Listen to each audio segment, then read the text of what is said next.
কসম রজনীর যখন সে আচ্ছন্ন করে, কসম দিনের যখন তা উদ্ভাসিত হয়, এবং কসম তাঁর যিনি নর ও নারী সৃষ্টি করেছেন।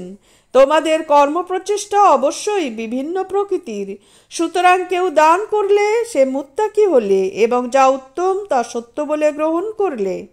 আমি তার জন্য সুগম করে দেব সহজ পথ, এবং কেউ কাপূর্ণ করলে ও নিজেকে স্বয়ং সম্পূর্ণ মনে করলে আর যা উত্তম তা অস্বীকার করলে তার জন্য আমি সুগম করে দেব কঠোর পথ, এবং যখন সে ধ্বংস হবে তার ধনসম্পদ তার কোনো কাজে আসবে না। আমার কাজ তো কেবল পথ নির্দেশ করা, আমি তো পরলোকের ও ইহলোকের মালিক। আমি তোমাদেরকে লেলিহান আগুন সম্পর্কে সতর্ক করে দিয়েছি, ওতে প্রবেশ করবে সেই যে নিতান্ত হতভাগ্য,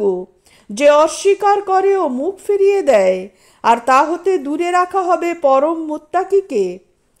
যে আত্মশুদ্ধির জন্য নিজ সম্পদ দান করে এবং তার প্রতি কারো অনুগ্রহের প্রতিদানে নয়, কেবল তার মহান প্রতিপালকের সন্তুষ্টির প্রত্যাশায় সে অচিরেই সন্তোষ লাভ করবে।